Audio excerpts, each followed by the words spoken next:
Today, an FDA approval for CLL, an ODAC vote and a priority review in lung cancer, European regulatory advances for nivolumab and eribulin, and a report on how soaring prices are impacting the cost of cancer. Welcome to Enclave News Network. I'm Gina Columbus. The FDA has granted an accelerated approval to venetoclax as a treatment for patients with chronic lymphocytic leukemia who have a 17p deletion and have received at least one prior therapy. The approval was based on response rates in the Phase 2 open-label M13982 study, in which monotherapy with the BCL2 inhibitor elicited responses in 79.4% of patients, including 7.5% of patients who had a complete remission or a complete remission with incomplete marrow recovery. Venetoclax was approved alongside the VISIS CLL FISH probe kit as a companion diagnostic for the detection of 17p deletions. Dr. Richard Pazder, Director of the Office of Hematology and Oncology Products in the FDA's Center for Drug Evaluation and Research, said in a statement, "These patients now have a new targeted therapy that inhibits a protein involved in keeping tumor cells alive. For certain patients with CLL who have not had favorable outcomes with other therapies, Venclexta may provide a new option for their specific condition." This approval follows the FDA Breakthrough Therapy designation that was granted in April 2015. Under the accelerated program, a full approval for venetoclax will be contingent upon findings from a Phase 3 study. There are currently 2 Phase 3 trials assessing venetoclax in combination with anti-CD20 antibodies for patients with CLL. The FDA's Oncologic Drugs Advisory Committee voted 12-1 against the accelerated approval of ruxolitinib for patients with metastatic EGFR T790M mutated non-small cell lung cancer who have previously received an EGFR-targeted therapy.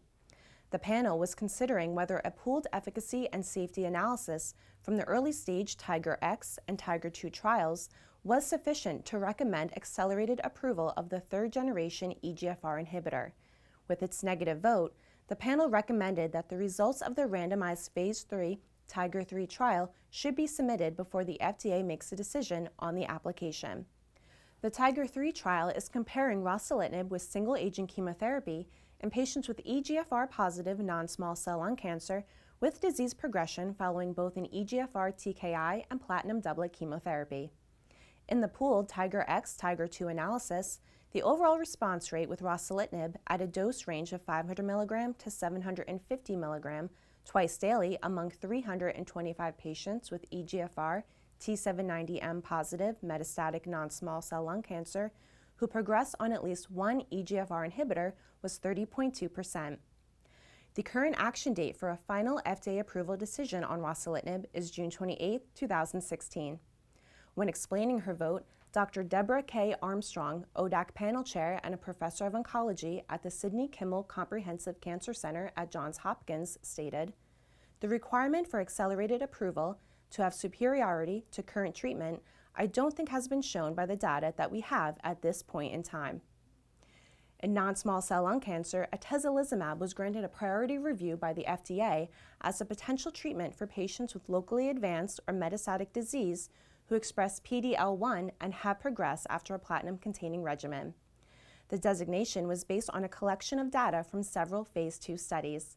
In the BIRCH study, responses to atezolizumab were observed in up to 27% of pretreated patients with non-small cell lung cancer who had the highest levels of PD-L1 expression. Similar findings were seen in the Phase 2 POPULAR study, in which patients with high PD-L1 expressing tumors had a median PFS of 7.8 months with atezolizumab versus 3.9 months with docetaxel. In addition, the FDA is also reviewing an application for a companion immunohistochemical test for detecting PD-L1 expression. Under the expedited priority program, the FDA will issue a final decision on the approval by October 19, 2016. The European Commission has expanded its approval of nivolumab to include the treatment of pre-treated patients with advanced renal cell carcinoma and for patients with non-squamous non-small cell lung cancer regardless of PD-L1 levels. The indication for RCC was based on data from the CheckMate 025 trial, in which nivolumab reduced the risk of death by 27% compared with everolimus. This represented a 5.4-month improvement in median overall survival. Grade 3 and 4 adverse events were also lower with nivolumab. For non-small cell lung cancer, the expanded approval of nivolumab was based on data from the CheckMate 057 trial, in which second-line treatment with the PD-1 inhibitor reduced the risk of death by 27% versus docetaxel, equating to a 60% risk reduction among patients with the highest levels of PD-L1 expression. In the United States, nivolumab is already approved for both indications. The EMA's Committee for Medicinal Products for Human Use has given a positive recommendation for approval of eribulin mesylate as a treatment for patients with advanced or unresectable liposarcoma following prior treatment with an anthracycline-based chemotherapy. This was based on findings from the pivotal Phase 3 trial Study 309, in which eribulin demonstrated a 7.2-month improvement in median overall survival over dacarbazine in a cohort of 143 patients with liposarcoma. The median progression-free survival with eribulin was 2.9 months versus 1.7 months with dacarbazine.